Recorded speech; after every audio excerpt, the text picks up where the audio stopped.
My fellow friends, brothers, it's quite disconcerting and devastating to witness such a huge escalation of conflict between Israel and Palestinian, and Hamas abrupt and sudden attack and infiltration to the Israeli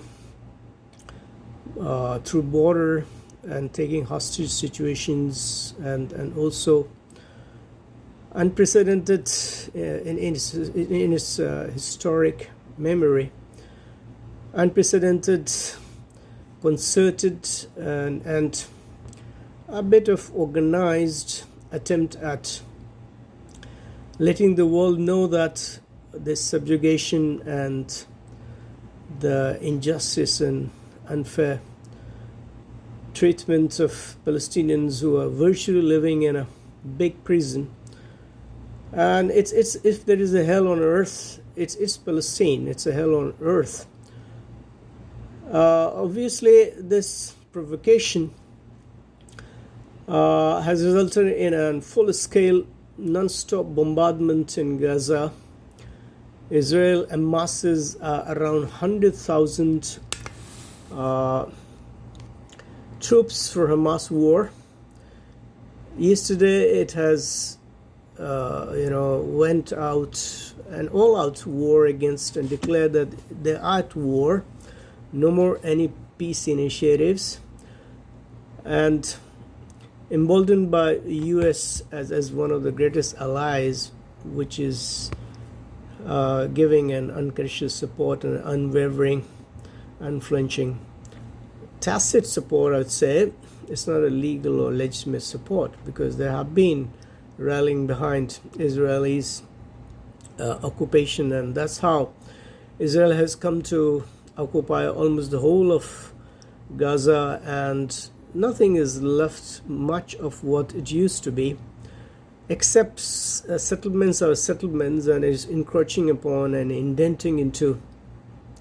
So, of course, it's condemnable that some of the Israelis soldiers have been taken hostage. Men, women were also taken for hostage-like situations, and it's not pardonable on the part of the Hamas. And the plausible explanation that goes behind this sudden spur of the violence is that they can't remain resilient, and they can't remain unperturbed on what's happening, and decades of subjugation, decades of infiltration, and a blind eye to all resolutions, resolutions after resolutions, without having to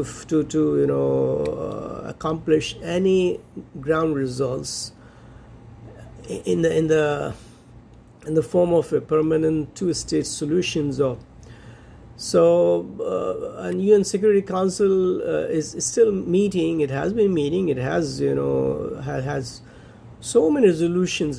Since my awakening, I've all been hearing about resolutions, and there have been moves and counter moves, the diplomatic rows and diplomatic steps being taken to achieve the consensus necessary for the statement. But UN has always failed in either implementing the resolutions partially or fully, and Israelis, government after government, it's not just one, been conflagrating and has been violating brazenly and challenging the whole of the world.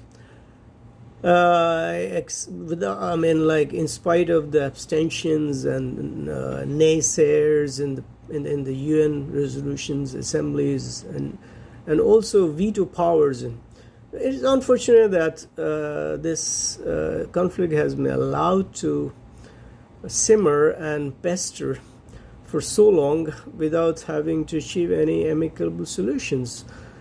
The recent positive steps taken by some of the countries, including Egypt, has been the broker of the peace initiatives, and Iran is one of the top players, and it is believed to have our inclusion with the Hamas daring act of not only infiltrating but also a barrage of missiles attacks on Israel early morning, which was unprecedented, and it hasn't been. I mean, it's gone beyond the imagination of Israeli's government, and it also reflects, indicates that the agencies, which is touted to be one of the best in the world with the advanced defense technology and aerodrome and all that, has miserably failed in taking stock of situations and couldn't get to know the impending danger, impending escalations.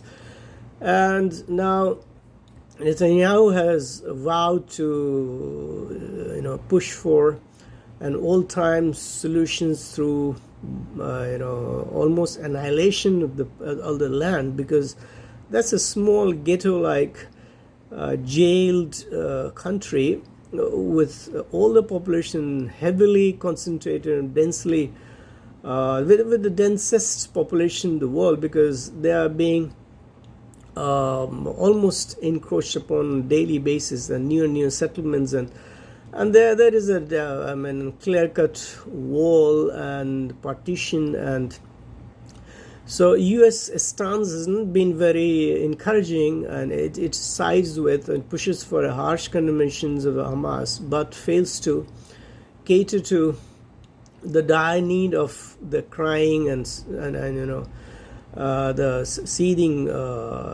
victims, souls of the Palestinians. There are no water to drink, no place to live, no basic amenities, and they are made to resist. It's a kind of intifada, like it's a resistance against the mightiest, one of the mightiest armies in the world, and Hamas has not done the right act to go for an all-out attack like this, clandestinely or surprisingly, because it's not in the interest of the common Palestinians, and they're being, it seems reported as if they're being aided and abetted by Iranians, and even Hezbollah is behind the back. And Hezbollah is already into the fray, and that's going to further escalate this. So, U.S. sending of military ships and aircraft closer to Israel and having its own basement and extending its all-out military support, moral support, and political support, this is not going to end the escalation. Actually is going to further deteriorate, and it might end in a cross-border conflagration of the war, and there will be many more territories getting into this mess. It's a quagmire, and this shouldn't be allowed to further escalate. And obviously Gaza residents, they are in a very uptight situations, and they have nowhere to go.